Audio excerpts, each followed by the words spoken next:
Hello दोस्तों। तो आज हम बेसिक ऑफ बायोकेमिस्ट्री देखेंगे। जिसके आपको पता है कि मतलब बायोकेमिस्ट्री में बहुत सारे बायोमोलिक्यूल्स हैं और इसी बायोमोलिक्यूल से रिलेटेड बहुत सारे डिसऑर्डर भी हैं। जैसे कि आप इस चार्ट में देख सकते हैं कि न्यूक्लिक एसिड है, उसमें अगर कुछ डिफेक्ट हो जाए तो उससे जेनेटिक डिसऑर्डर होता है। प्रोटीन में अगर मोस्टली ग्लोबुलर प्रोटीन में अगर डिफेक्ट हो जाए, मतलब वो शेप वगैरह चेंज हो जाए, तो सिकल सेल एनीमिया होता है। लिपिड मतलब क्या, मोस्टली फैट, अपना कोलेस्ट्रॉल, तो वो अगर उसका डिपोजिशन अगर आर्टरी वॉल में हो जाए तो उससे अथेरोस्क्लेरोसिस होता है। और आपको तो पता ही है शुगर की वजह से डायबिटीज मेलाइटिस होता है। शुगर क्या है, कार्बोहाइड्रेट है। तो मतलब मेडिसिन और बायोकेमिस्ट्री का बहुत क्लोज रिलेशन है। अब हमें बायोकेमिस्ट्री में मोस्टली मतलब क्या याद रखना है, तो 20 अमीनो एसिड्स हमें याद रखने, 4 नाइट्रोजन बेसेस है वो याद रखने, the structure of glucose, fructose, ribose, deoxyribose ये याद रखना है, the structure of triglycerol, sphingosine, cholesterol और pyruvic acid, lactic acid, oxaloacetic acid, succinic acid and fumaric acid ये हमें याद रखना है। सर्टन इंपॉर्टेंट रिएक्शंस जैसे कि glycolysis is found in almost all organism. Glycolysis आपको पता है हर ऑर्गेनिज्म में होती है। All organism use the same type of molecule like CHO, protein, lipid, nucleic acid, तो ये सभी ऑर्गेनिज्म में होते हैं। Instruction for growth, reproduction and development for each organism is encoded in their DNA। मतलब जो DNA है, जो न्यूक्लिक एसिड से बना DNA है, उसके अंदर ये जो फंक्शंस जो हमारे बॉडी में होते हैं उनकी इंफॉर्मेशन रखी होती है। बायोमोलिकुलर रिएक्शन, अब फर्स्ट देखो मेटाबॉलिज्म क्या है, total sum of the chemical reaction happening in living organism, highly coordinated and purposeful activity. मतलब जितने भी रिएक्शंस हमारे बॉडी में होते हैं और वो एक कोऑर्डिनेट वे में होते हैं, तो उन सब रिएक्शंस को मिला के उन सबको मेटाबॉलिज्म बोला जाता है। अब मेटाबॉलिज्म के मोस्टली दो पार्ट्स, मतलब दो टाइप ऑफ रिएक्शन है, एनाबॉलिक और कैटाबॉलिक। एनाबॉलिक क्या है, energy required biosynthetic pathway. Mostly मतलब एनाबॉलिक का है formation of one molecule from two different molecule, और उसके लिए हमें एनर्जी देनी पड़ती है। और कैटाबॉलिज्म का है degradation of fuel molecule and the production of energy for cellular function. यह मतलब एक मॉलिक्यूल का ब्रेकडाउन होके दो अलग अलग मॉलिक्यूल बनते हैं और उससे एनर्जी बाहर निकलती है। तो इसलिए एक तरह से इसे बॉडी को फ्यूल मिलता है कैटाबॉलिज्म से। तो ये दो जो एनाबॉलिक और कैटाबॉलिक, ये दो मेटाबॉलिज्म के दो पार्ट्स है। अब frequent reaction encounters in biochemical process. अब बायोकेमिकल प्रोसेस में कौन कौन से रिएक्शन होते हैं वो हमें देखना है। फर्स्ट है nucleophilic substitution, one atom of group substitute for another. मतलब एक रिएक्शन में अगर कोई एलिमेंट है तो वो निकल जाता है, एक जो एटम है तो वो निकल जाता है, उसकी जगह दूसरा आता है, उसे न्यूक्लियोफिलिक सब्सटीट्यूशन बोला जाता है। Elimination reaction, double bond is form when atom in a molecule is remove.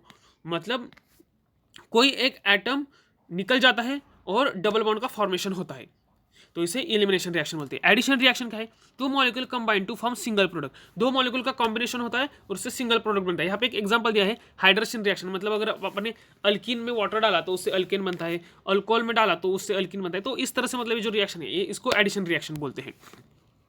अगली है isomerization reaction, involve intermolecular shift of atom और ग्रुप। मतलब रिएक्शन में जो एक एटम है वो उसकी पोजीशन चेंज हो जाती है, मतलब एक तरह से उसका आइसोमराइजेशन हो जाता है, तो उसे आइसोमराइजेशन रिएक्शन बोलते हैं।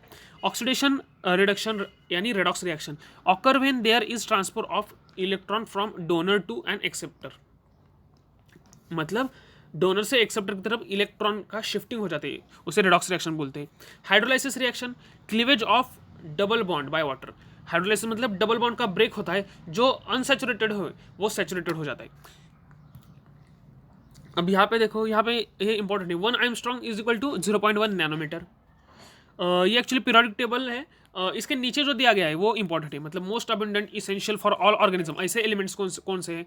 Less abundant essential for all organism, ऐसे एलिमेंट्स कौन से हैं। Trace element essential for all organisms और trace element essential for some organism. ये एक्चुअली जो एलिमेंट्स है वो हमें याद रखने चाहिए। Many important biomolecule are polymers. देखो अब ये जो बायोमोलिक्यूल्स है कौन कौन से, लिपिड। लिपिड मतलब क्या होता है, तो मोनोमर उसका कौन सा होता है, फैटी एसिड। पॉलीमर कौन सा होता है, फॉस्फोलिपिड। और फिर वो सेल के अंदर कौन से स्ट्रक्चर के लिए यूज होता है, तो सेल मेम्ब्रेन के लिए यूज होता है। प्रोटीन का क्या होता है, प्रोटीन का मोनोमर कौन सा है, अमीनो एसिड। बहुत सारे अमीनो एसिड मिला के क्या बनता है, प्रोटीन सब यूनिट बनता है। और फिर प्रोटीन कॉम्प्लेक्स का यूज कहाँ होता है, सेल मेम्ब्रेन में भी होता है और साइटोप्लाज्म में, मतलब बहुत जगह प्रोटीन तो बहुत जगह यूज होता है। अब कार्बोहाइड्रेट्स का मोनोमर कौन सा है, ग्लूकोज। फिर उसका पॉलीमर कौन सा है, सेल्यूलोज, और उसका भी इस्तेमाल कहाँ होता है, सेल वॉल में होता है। अब न्यूक्लिक एसिड का मोनोमर है न्यूक्लियोटाइड, फिर उससे बनता है डीएनए, और फिर उसका इस्तेमाल क्रोमोसोम्स में होता है। देखो fatty acid are monocarboxylic acid contain even number of carbon atom. Actually fatty acid क्या है, fatty acid is monomer of lipid. Okay, two type, saturated यानी कि single carbon single bond, and unsaturated यानी carbon double bond. ये two type के fatty acid से। Fatty acid are component of several lipid molecule.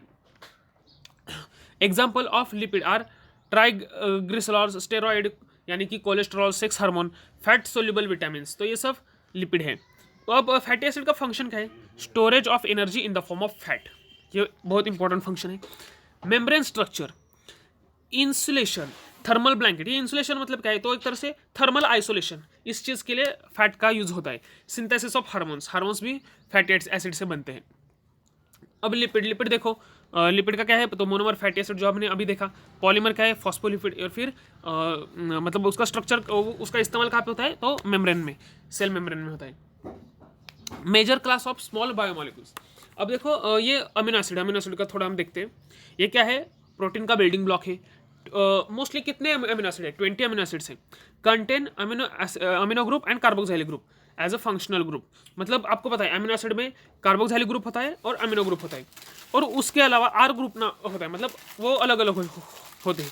Are group determine the chemical properties of each amino acid, also determine how the protein fold and its biological function. Individual amino acid in protein connected by peptide bond, function as transport protein, structural protein, enzyme, antibodies, cell receptors। ये देखो protein का monomer कौन सा है, amino acid, फिर protein सब unit, फिर उसका एंजाइम कॉम्प्लेक्स बनता है। अब शुगर जैसे कि carbohydrate most abundant organic molecule found in nature, initially synthesized in plant, form a complex series of reactions, involve photosynthesis. मतलब आपको पता है कि फोटोसिंथेसिस के लिए तो ग्लूकोज चाहिए, तो इस तरह से इसका इस्तेमाल होता है। बेसिक यूनिट ऑफ मोनोसैकेराइड ये बेसिक यूनिट है शुगर का, यानी कार्बोहाइड्रेट्स का। Monosaccharide can form large molecule, example glycogen, plant starch और सेल्यूलोज। अब फंक्शन देखते हैं।